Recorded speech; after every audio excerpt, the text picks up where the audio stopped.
presented by Kriti Music.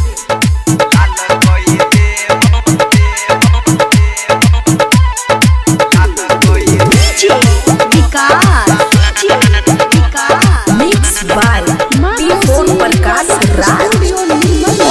बेरा होली में सोन के जान लाल कोई देबो तोहर सामान। बेरा होली में सोन के जान लाल कोई देबो तोहर सामान। लाल गुलाल लगे बउगे जखन है घर हमई बउगे छोड़बौ नहीं तोरा करबौ हरान। बेरा होली में सोन के जान लाल कोई देबो तोहर सामान। बेरा होली में सोन के जान लाल कोई देबो तोहर सामान। अभी आप सुन रहे हैं वीरपुर खुटौना से प्रीति म्यूजिक की शानदार प्रस्तुति।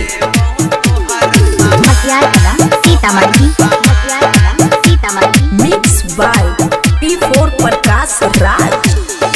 बाजा में धोई के तुहरा काट लेबो हम गाल गे तोरा चक्कर में है गे जानू होई जइबै लाल गे।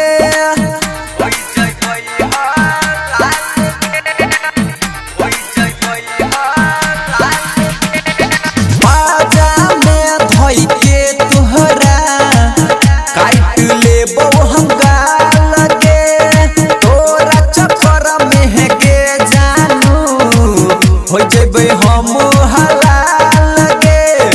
अनबौ उठा के रंग के दुकान लाल कोई देबो तोहर सामान।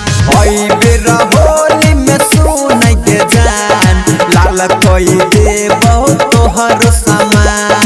लाल कोई देबो तोहर सामान। अभी आप सुन रहे हैं वीरपुर खुटौना से प्रीति म्यूजिक की शानदार प्रस्तुति। Mix by P4 Prakash Raj.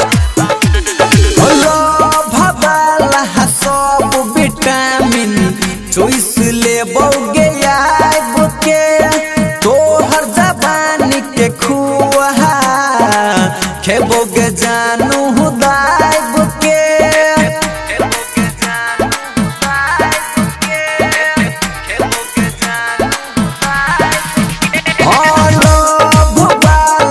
सब विटामिन चॉइस लेबो गे आइबो के तोहर जवानी के खुआ खेबो गे जानू सुनई दाइबो के। कहो प्रकाश राज सुन गे जान कर नहीं हराना तू बात के मान। बेरा होली में सोन गे जान लाल कोई देबो गे तोहर सामान। लाल कोई देबो गे तोहर सामान। लाल गुलाल लगे बउगे जखन है घर हमई बउगे छोड़बौ ने तोरा करबौ हरान। बेरा होली में सोन के जान लाल कोई देबो गे तोहर सामान। बेरा होली में सोन के जान लाल कोई देबो गे तोहर सामान।